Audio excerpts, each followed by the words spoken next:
Welcome to Module 3, Video 3. We'll be talking about recognizing your own signs of stress. Okay, so stress, we know, can be really motivating. It pushes us to expand beyond our comfort zones. But we also know too much stress can bring us to a feeling of overwhelm, and too much stress can be harmful to ourselves and to those around us. When we're feeling overwhelmed by the pressures of life, that overwhelm is felt directly by everyone, and it affects our mindset and how we ourselves live our lives. And it also affects feelings and behaviors of everybody around us. So we want to recognize, though, that we are each doing our best in every moment.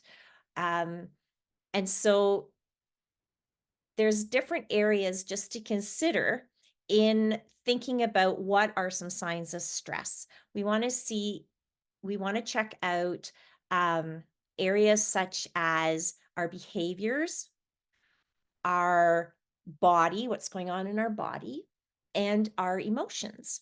So, in those three areas.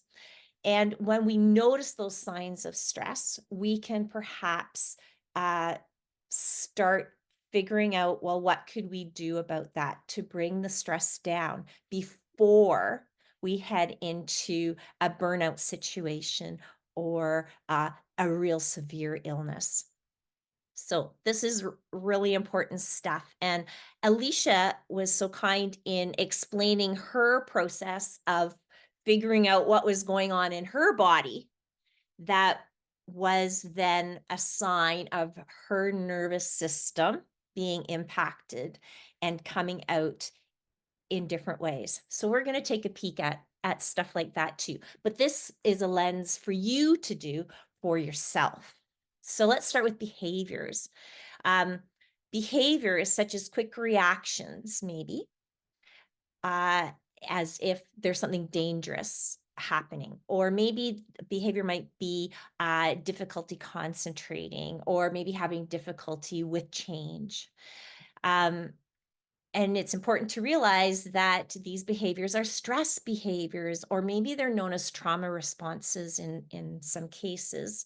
And we may see these in our children too. So when you're we want you right now to think about yourself, but perhaps it might be a really good exercise to think about your child then too, eventually.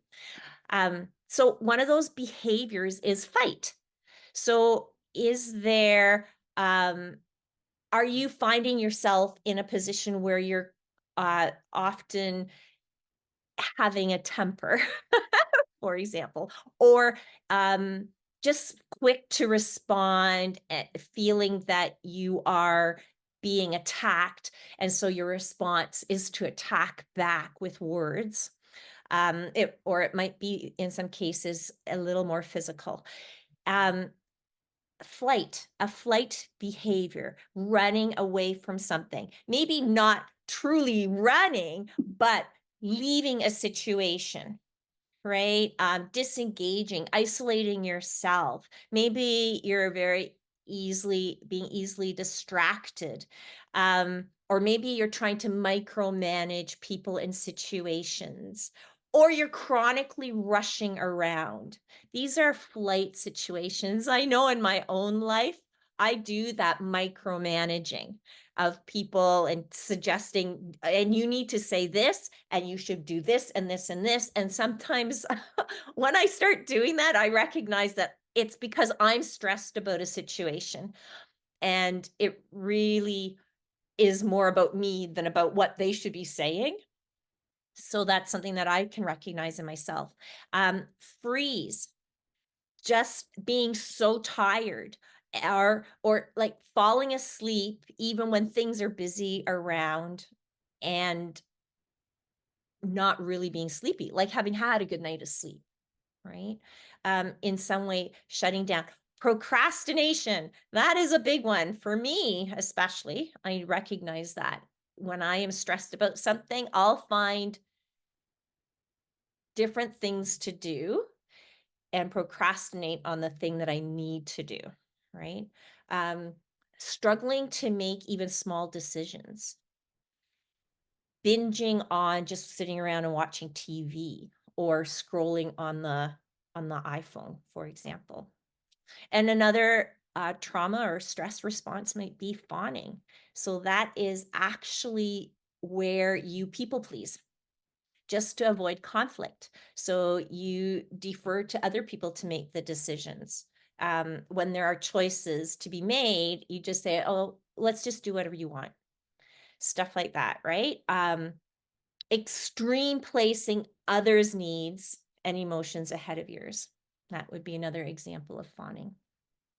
So, those are some behaviors that you might see in yourself. And if you do, that might be a recognition now that there's some stress that you're feeling, right? So another thing would be in your body.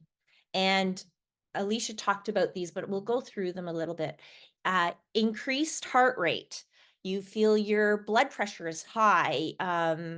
Stress hormone production happens. Sweating, rapid breathing, shallow breathing. Um, Maybe you have trouble sleeping or you're chronically tired. Panic attacks. Panic attacks are very obvious stress. Um, Having low energy or a weakened immune system, lots of illness, constantly being ill. Your body just can't seem to get healthy for long. Um, And sometimes we say, well, our kids are in school and they're bringing lots of bugs home, but we should have a resilience in our body too, right? So that if we know that we're just always being sick, there's stress going on too. Decreased production of anti-aging hormones. So we all look older. Ah, of course, with years, we get older and we look older, but if you're really feeling like you look in the mirror and you go, "Oh my gosh, what happened?" Let's think about stress a little bit.